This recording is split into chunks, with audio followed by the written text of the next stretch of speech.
penaklukan logik. Soalan yang pertama. Nyatakan pernyataan atau bukan pernyataan. Dia suruh nyatakan pernyataan ataupun bukan. Okay? Soalan yang pertama. Segitiga mempunyai 4 sisi. Pernyataan ke bukan? Ingat tak apa itu pernyataan? Pernyataan. Apa? Ini soalannya. Nyatakan pernyataan ataupun bukan.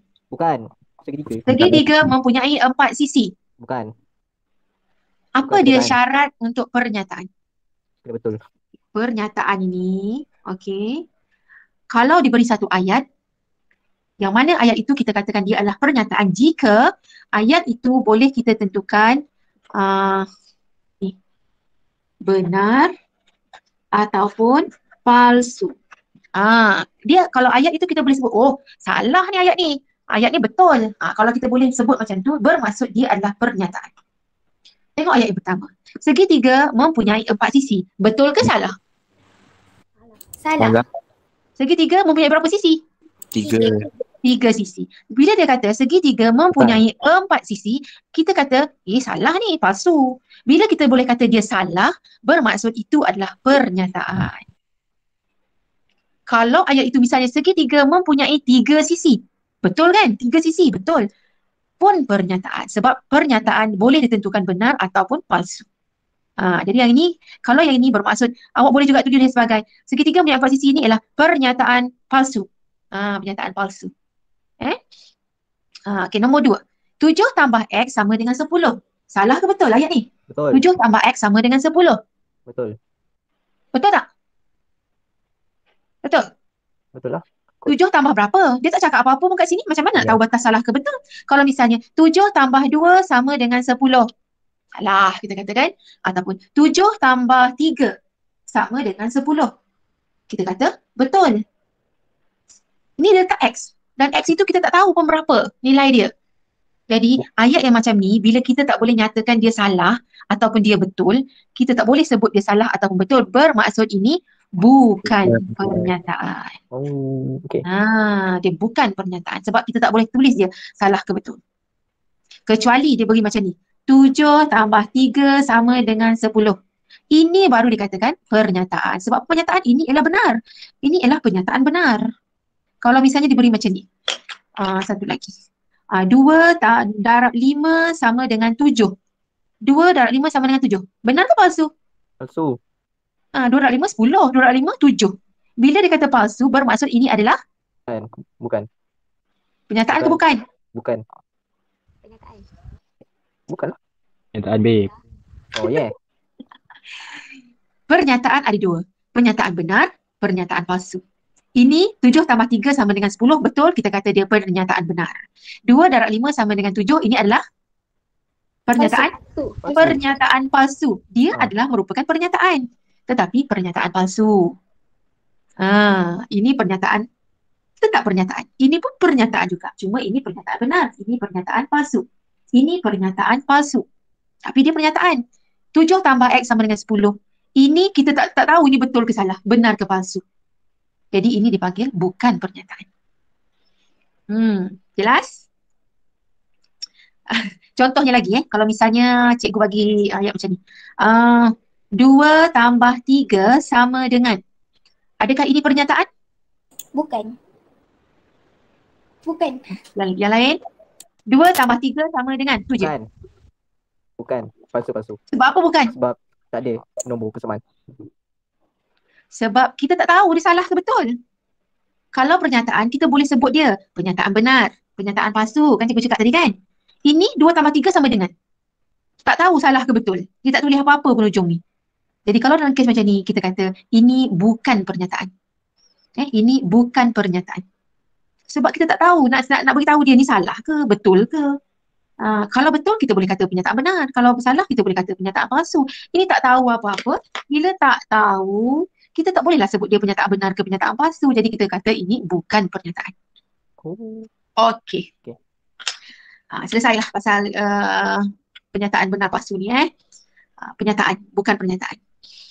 B. Tuliskan 2 implikasi. Kadang-kadang kan kalau keluar dalam soalan SPM, bila cikgu marking kertas, rugi dia boleh tengok macam ni kan pelajar jawab, tak jawab. Sebab benda dia senang. Bila pelajar tak jawab memang rasa macam ruginya ya. Jadi kalau soalan macam ni, P sama dengan kosong jika dan hanya jika 2 kuasa P sama dengan 1. Tuliskan 2 implikasi. Ya, jadi dekat sini saya buatkan petak dekat 2 benda ni yang diasingkan oleh perkataan jika dan hanya jika. Masuk. Diasingkan oleh perkataan jika dan hanya jika. Ini ni. Kotak ni yang penting. Okey, tuliskan 2 implikasi. Implikasinya ialah kita kena tulis sebagai jika 2 implikasi ya. Implikasi pertama ditulis sebagai jika P sama dengan kosong, maka 2 kuasa P sama dengan 1. Jika ini, maka ini. 1 markah. Awak buat. Tak ada pengiraan apa benda pun. Cuma tulis perkataan, implikasi ini mesti ada perkataan jika, maka. Implikasi kedua, sebab selalunya dia suruh tulis 2 markah. Satu lagi sama juga. Perkataannya pun ada jika, maka juga. Tetapi, kita tulis yang ini pula dulu. Di hadapan. Ini di belakang. Tukar kedudukan. 2 kuasa P sama dengan 1, maka P sama dengan kosong. Itu sahaja. Kalau awak tengok dalam soalan-soalan SPM, banyak kali dia tanya pasal tulis 2 implikasi. Jika P, maka ini. Jika P sama dengan kosong, maka 2 kuasa P sama dengan 1. Implikasi pertama.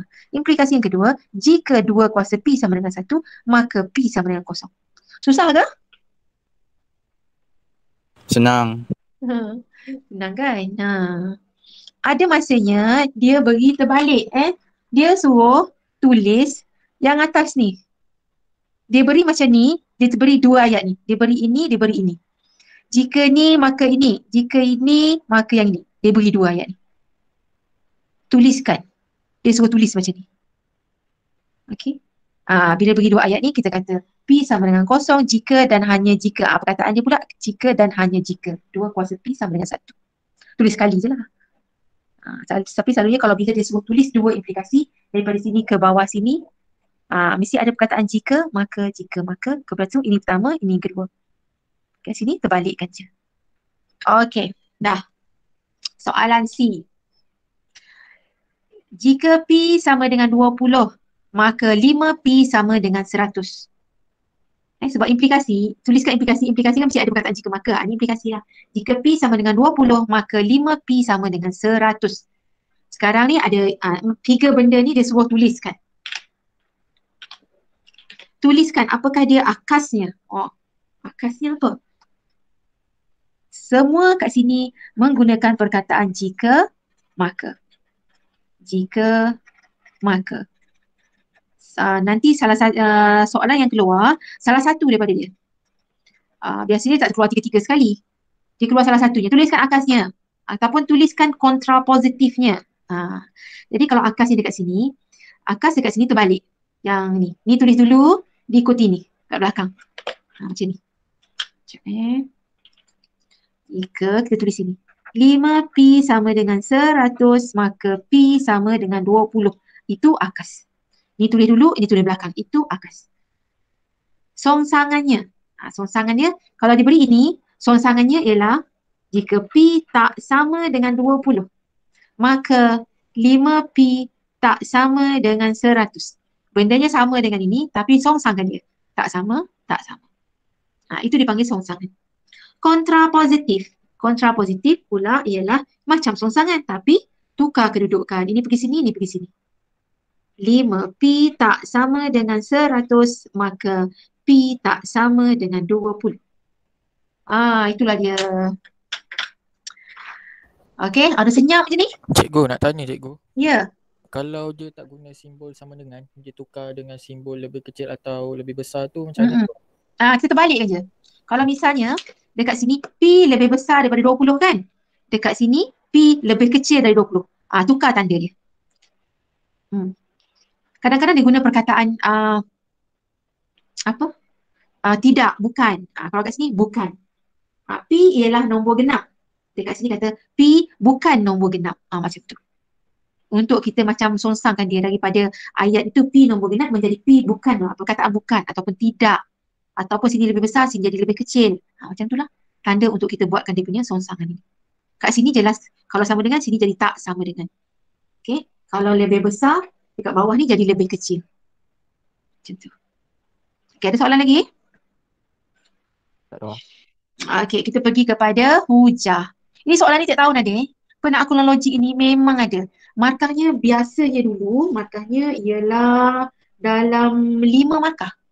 Dia gabung. Dia baginya ini, dia baginya ni, dia baginya ini. Total-totalnya 5 markah.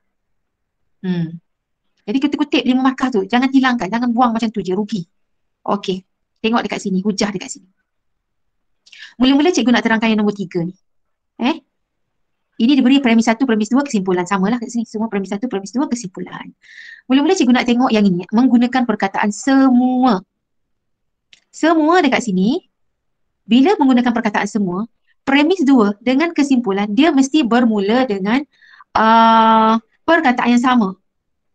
Dekat sini dia kesimpulan dia buat 8 ialah ni. Dekat sini pun mesti bermula benda yang sama. 8 ialah mesti yang sama. Gandaan 4. Okay. Gandaan 4 dekat sini. Kita tengok dekat atas ni Gandaan 4 dekat sini dah dia tulis. Gandaan 4 dah tulis sepotong. Jangan tulis lagi. Okey. Ialah gandaan 4. Ni dah tulis. Ni ialah gandaan 4 dah tulis. 8 ini kalau semua sini 8, sini mesti 8. Ialah gandaan 4 potong. Dah tulis. Kita tengok yang tak tulis lagi. Gandaan 2. Jadi 8 ialah gandaan 2. Macam tu. Jangan dekat sini dengan sini benda yang sama. Kadang-kadang awak tulislah gandaan 2 ialah gandaan 4. Awak ambil benda yang sama, tak mau. Premis 2 dengan kesimpulan ini mesti bendanya berbeza. Tetapi bila perkataan dia semua dekat sini, yang depan ni mesti ayat yang sama dimulakan dengan nombor yang sama atau ayat yang sama. Kalau sini 8, sini pun mesti 8. Okey, sekarang cikgu pergi kepada premis 1 dengan 2 dekat sini. Okey, jadi dekat sini premis satunya ialah ada perkataan jika 8 tolak Q lebih besar dari 0, maka Q lebih kecil dari 8. Ada perkataan jika maka. Yang pertama sekali bila jawab soalan ini, awak tengok ada perkataan jika maka, potong itu dulu. Potong jika maka. Supaya tak tertulis dekat sini. Premis 2. Perkataan jika maka tak boleh tulis dekat sini. Lepas tu kita tengok dalam soalan pertama, kesimpulannya 5 lebih kecil dari 8. Yang mana ayatnya kat sini? Yang mirip macam ni. Lebih kecil dari 8. Q. Q. Yang ini. Dah dituliskan kat bawah. Cuma dia letak Q tu diganti dengan 5. Dah tulis. Jangan tulis lagi dekat sini. Yang belum tulis yang ini. Tapi disebabkan Q ini digantikan dengan 5, maka dekat sini pun kita kena ganti dengan 5. Jadi apa nak tulis kat sini? 8 tolak 5. 8. Tolak Q. Tolak Q tadi apa? 8 5. 5. Jadi 8. tolak 5 Tolak 5. Lebih besar daripada 0. Okey, itulah jawapannya. Jika maka jangan tulis lagi, potong siap-siap. Yang ini mirip kepada yang ini pun potong, jangan ulang lagi dekat sini. Yang mana yang tak tulis tu itulah dia kat sini. Cumanya kita kena tengok. Dekat sini Q-nya digantikan dengan 5, maka Q di sini pun ganti dengan 5. Ada kalanya digantikan macam tu, ada kalanya tak ada pun. Okey, tengok yang kedua. Premis 1 ini diberi jika maka, potong siap-siap jika maka tu. Kemudian tengok dekat premis 2 ni. X tak sama dengan 5. Tengok dekat atas yang mana mirip dengan dia. Apa? Yang mana mirip? Dekat atas ni. X sama dengan 5. X sama dengan 5. Okey, ni dia dah tulis dekat sini. Cuma ada sama dengan jadi tak sama. Buang. Apa yang tinggal dekat sini? X3. 3 Kuasa 3 sama dengan 125. 125. ya. Tak sama dengan. Tengok dekat sini. X sama dengan 5, jadi X tak sama dengan 5. Jadi yang ini pun kita kena tukar jadi tak sama dengan 125. Pernyataan majmuk pula. Pernyataan majmuk ni maksudnya dia menggunakan perkataan dan atau. And or. Dekat sini, ni perkataan dan. Ini perkataan atau. Soalannya, nyatakan benar ataupun palsu. Dekat sini, benar ke ayat ni, palsu ke benar? Okey, jadi langkah yang pertama, bila kita nak jawab soalan macam ni, yang ada dihubungkan dengan dan dengan atau kat tengah-tengah dia, yang pertama kita kena tengok satu-satu. Yang dipisahkan oleh dan ni, ini, lain-lain kan? Kena tengok, yang ini betul ke salah? Salah. Salah. 2 lebih besar dari 3. Betul ke salah? Salah. Salah. Salah. Ini palsu. Bila salah tu palsu lah. Okey, yang ini Betul. negatif 2 kurungan kuasa 3 sama dengan negatif 8. Ya tu tekan kalkulator tengok. Betul tak? Betul. Betul. Betul. Okey, ni benar. Kesudahannya apa? Ini palsu, ini benar. Akhirnya apa? Palsu. Okey, macam mana tahu? Kalau terlupa, ingat yang ini. Tahu kan? Ingat macam ni. Bila dan, kita nak balik ke rumah. Kita kena lalu jambatan 1 dan jambatan 2. Dan jambatan dia macam ni. Nak balik rumah kita kat sini. Kita kena lalu jambatan ini dan jambatan ini. Ini dan.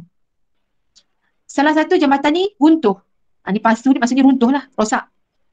Yang ini elok. Boleh balik tak kalau satu jambatan runtuh? Tak boleh.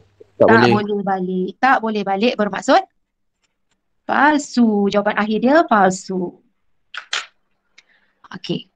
Masa bila yang dia boleh balik? Kalau jambatan betul. Kalau dua-dua benar. ya, kedua-duanya betul. Benar. Selain pada tu, dia memang tak boleh balik. Okey, kita tengok pula yang kedua. Dihubungkan oleh perkataan atau. Okey, yang ini benar ke palsu? Punca kuasa 9 sama dengan punca kuasa 49 sama dengan 7. Betul tak? Benar. Betul. Betul, benar Okey, yang ini 4 tolak 7 sama dengan negatif Salah. 3. Benar. Benar. Benar. Benar. Benar. 4 tolak 7. Allah, pula. Cikgu tukar. Cikgu tukar satu lah. Kalau benar-benar kan senang benar. Okey, cikgu tukar sini. 4 tambah 7 lah. Salah. Lah. Kalau 4 tambah 7 sama dengan negatif 3. Kalah lah kita nak ambil palsu. Okey. Ini macam mana pula bentuk jambatan dia? Kita nak balik kat rumah ni, kita boleh lalu jambatan. Ada 2 jambatan, kita lalu salah satu daripadanya. Atau, kan ada kataan atau. Maksudnya ni, awak nak balik. Ini, lalu jambatan ni. Okey, ataupun jambatan kat bawah ni. Balik rumah. Sama ada lalu jambatan ini atau jambatan ni. Ini menggunakan perkataan atau. Ini lalu ini atau lalu kat sini. Kalau ini dia kena lalu kedua-dua sekali. Okey, sekarang yang ini yang ini satu jambatan dia elok. Satu jambatan lagi rosak. Boleh balik tak dia? Boleh. Dia boleh ikut yang atas ini. Dia boleh balik. Bila boleh balik bermaksud Benar. Ya, benar. mana yang dia tak boleh balik? 4 tambah 7. Bila tak boleh balik? Bila apa? Dari bawah. Dua Ya. salah. Kedua-duanya salah. Ini palsu, ini pun palsu. Baru dia tak boleh balik. Dua-dua jambatan diruntuh baru tak boleh balik. Faham Faham. Harus. Yang seterusnya. Bentukkan pernyataan palsu menggunakan pernyataan majmuk ni menggunakan dan ataupun atau. Nak guna dan ke nak atau? Nak gabungkan dua ni, ini pernyataan yang pertama. Ini pernyataan kedua. Macam ni lah. Ini pernyataan pertama, ini pernyataan yang kedua. Kita nak gabungkan dengan dan ke dengan atau supaya membentuk pernyataan palsu. Okey, mula-mula kita kena kenal pasti. Pernyataan ini benar ke palsu? 8 ialah gandaan 4. Benar. Benar. Benar. 8 ialah gandaan 5. Palsu. Palsu. Palsu. Untuk membentuk pernyataan palsu, dia kena guna dan ke guna atau? Dan. Dan macam ni tadi. Untuk membentuk pernyataan palsu, dia mesti jambatan dia mesti bentuk macam ni. Ni contoh ni elok pernyataan dan. Bila salah satu betul, satu salah mesti dan. Jadi cara menulis kena tulis macam ni. Okay. 8. Ini macam bahasa Melayu tau. 8 ialah gandaan apa saya tulis kat sini? Salah tulis. Gandaan. 8 ialah gandaan 4 Lima. dan ke atas Dan. Dan lima. dan 5. Dia tak ada ulang 2 kali sebab ayat yang sama. Kan? 8 ialah gandaan 4 dan 5. Dia tulis macam tu. Sekali macam ni. Jadi dan. Jadi ini akan membentuk pernyataan palsu. Cikgu, Ya. kalau kita buat dua-dua gandaan boleh ke? Boleh juga. boleh juga. 8 ialah gandaan 4 dan gandaan 5 macam tu kan? Tapi jangan ulang. 8 ialah gandaan 4 dan 8 ialah gandaan 5. Boleh ke macam bahasa Melayu tu macam tak best lah. Kita ulang benda yang sama. 8 ialah gandaan 4 dan gandaan 5. Itu okey. Dapat markah je kalau yang tadi 8 ialah gandaan. Panjang kan? Yang panjang tu, Yang panjang. itu saya tak pasti. Boleh lah kalau dah tak tahu tu. Yang penting dia nak tengok ni dan ni. Dan gandaan 5. Kalau tulis macam ni okey. 8 ialah gandaan 4 dan gandaan 5. Dan sini. 8 ialah gandaan 4 dan 8 ialah gandaan 5. Kalau dekat sini nombor lain, itu okey lah kita tulis semua sekali. Tapi sebab dia benda yang sama, dia berulang, better kita tulis macam ni lah. Okey, tapi kalau dah masa periksa tu dah terlupa nak buat macam mana kan, kita tulis je semuanya, tak ada masalah lah. Yang penting tengah-tengah ni betul. Okey, kita pergi kepada kesimpulan induktif. Selalunya soalan-soalan ni dia bergabung-gabung sampai yang last ni ada suruh buat kesimpulan induktif ini. Jadi dia beri macam ni. 4, 9, 14, 19. Ini pun sama. 4, 9, 14, 19. Ini sama, kat sini sama. Ini sama, sini sama. Selalu macam itulah yang dia buat. Bila kita nak jawab dia, nak buat kesimpulan, jangan ulang lagi. Jangan ulang lagi 4, 9, 14, 19 ni. Ni tak mau dah. Ni tak mau dah. 0, 3, 8, 15 ni tak mau dah. 1, 7, 17 yang 1 tak mau tulis lagi dah. Macam tu, Cik Bangkah je siap. Supaya awak tak buat kesilapan. Sebab selalu pelajar dia ambil balik semula nombor-nombor kat depan ni. Nombor-nombor dan nyata kan tulis balik, tak boleh. Okey. Jadi apa yang ada dekat sini kita perhatikan yang selepas perkataan sama dengan. Sama dengan pun tak boleh tulis kat sini sama dengan. Tak boleh. Apa yang kita nak tulis ialah kita tengok dekat yang ini. Yang ini kita perhatikan yang ini. 5, 5, 5, 5 bermaksud bermula dengan 5. 0, 1, 2, 3 nombornya berubah. Nombornya berubah dan berturutan. Nombor berturutan ni 0, 1, 2, 3, 4, 5, 6 nombor berturutan. Jadi bila dia nombor dia berturutan, kita letak dia sebagai N. Okey, ini tambah. Senang saja letak tambah. Tambah berapa? Tambah 4. Tambah 4. Awak tulis macam ni saja, 1 markah. 1 markah. Kemudian, satu lagi maknanya macam ni ada 2 markah. Cikgu, Ya, kalau kita tulis 5 kurungan N tambah 4 boleh? boleh. Kalau 5 kurungan N tambah 4, okey. Jangan buat dekat depan ni. Ini dia 4, 9, 14, dia buat lagi dekat depan ni. N sama dengan 5N, tu salah. Ataupun depan ni dia buat huruf lain. M, J ke K ke K sama dengan 5N, tu salah. Itu sebab cikgu pangkah depan ni siap-siap. Tak mau. Ni sama dengan pun tak mau. Tak mau tulis. Tengok yang ini saja, yang pengiraan dia ni je. So 5, ini bernombor berubah berturutan N, tambah 4, 4. 1 markah. Cikgu, Dekat sini dia. kalau 5K tambah 4 boleh ke? Okey, boleh. 5K tambah 4 boleh. Tetapi dekat kalau macam contoh kat sini kalau 5N tambah 4. Okey, kita buat macam ni. Di mana N-nya ialah sama dengan apa di N tadi? 0, 1, 2. 0, 1, 2. Biasanya kita tulis macam ni je. 0, 1, 2. 3 huruf saja, 3 nombor saja. Lepas tu belakang ni buat 3 titik. 1, 2, 3. Bermaksud ada lagi. Ni nampak dekat sini ada 3 titik ni. 3 titik ni maksudnya ada panjang lagi senarai nombor ni. Tapi dia tak tulis semua. Jadi awak buat 0, 1, 2 cukup. Lepas tu buat 3 titik. Bermaksud ada banyak lagi. Markah diberi dekat sini 1, dekat sini 1. Kalau tadi ada yang tanya, kalau boleh tak kita guna huruf lain? Katalah 5K. 5K tambah 4. Kalau sini kita pilih K, dekat sini kena K lah. 5K tambah 4, maka K adalah sama dengan 0, 1, 2, ... macam tu dia mesti sama. Dan selama ini dia memang guna N sajalah. Ini saja. Okey, sekarang dekat sini. Dekat sini, ialah, jangan tengok sini. Janganlah tengok sama dengan. Apa nak tulis kat sini? N. 1, 2, 3, 4. Nombor berubah kan? Nombor berubah. Apa dia nak tulis? 1. N. Kuasa 2. Kuasa berapa? 2. Kuasa 2. 2. Tolak 1.